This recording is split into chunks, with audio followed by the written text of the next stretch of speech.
தெனாலிராமன் கதைகள் 222. ஊழல் தடுப்பு.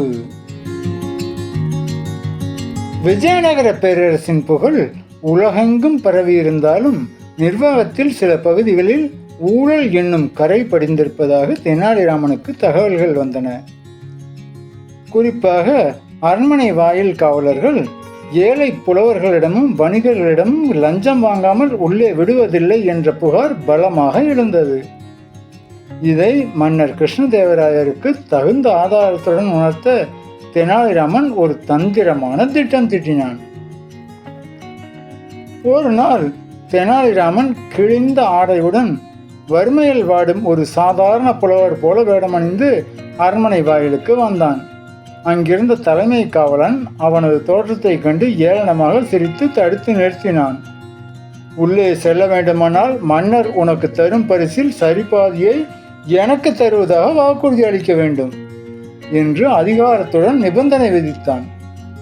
தெனாலிராமன் எவ்வித தயக்கமும் காட்டாமல் புன்னகையுடன் அதற்கு சம்மதித்து அந்த ஒப்பந்தத்தை ஒரு காகிதத்தில் எழுதி கொடுத்தான். அரண்மனைக்குள் நுழைந்த தெனாலிராமன் மன்னரின் முன் தோன்றி தனது அபாரமான கவித்திறமையால் சபையை மெய் சிலிர்க்க வைத்தான்.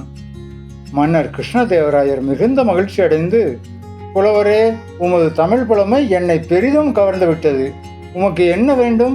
பொற்காசுகளா, நவரத்தினங்களா அல்லது நிலபலன்களா? எது கேட்டாலும் தருகிறேன் என்று ஆர்வமாக கேட்டார். அதற்கு தெனாலிராமன் மிக நிதானமாக, மன்னா, எனக்கு பொன்னும் பொருளும் வேண்டாம். அதற்கு பதிலாக எனக்கு சரியாக 100 கசையடிகள் தண்டனையாக வழங்க வேண்டும். அதுவே நான் விரும்பும் பரிசு என்று வினோதமான வேண்டுகோளை வைத்தான். மன்னரும் சபையினரும் அதிர்ச்சி அடைந்தனர். ஆனால் புலவர் தனது கோரிக்கையில் பிடிவாதமாக இருந்ததால் மன்னர் வேறு வழியின்றி தண்டனையை நிறைவேற்ற உத்தரவிட்டார். முதல் கசையடி விழவிருந்த தருணத்தில் தெனாலிராமன் உறக்கச் சிரித்துக் கொண்டே தடுத்து நிறுத்தினான். மன்னா, இந்த பரிசில் சரிபாதி பங்கு கோருபவன் ஒருவன் வாயிலில் காத்திருக்கிறான். நாங்கள் போட்ட ஒப்பந்தப்படி அவனுக்கு 50 கசையடிகள் சேர வேண்டும். அவனை உள்ளே அழையுங்கள் என்றான்.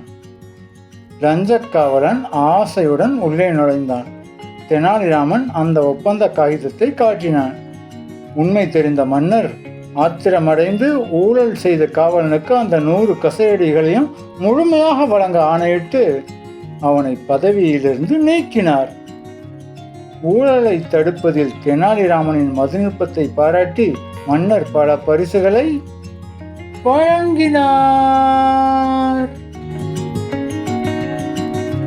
நீதி. அதிகாரத்தை பயன்படுத்தி பிறரை ஏமாற்றுபவர்களுக்கு தகுந்த தண்டனை நிச்சயம் கிடைக்கும். இது தெனாலிராமன் படத்திலே வந்துடுச்சு அப்படின்னு நினைக்காதீங்க. கதை தான் முதல்ல வந்து இதை பார்த்து தான் அவங்க படமாக எடுத்தாங்க. ஓகேவா? இந்த சேனலுக்கு சப்ஸ்கிரைப் பண்ணுங்கள், லைக் பண்ணுங்கள், கமெண்ட் பண்ணுங்கள். தேங்க்யூ.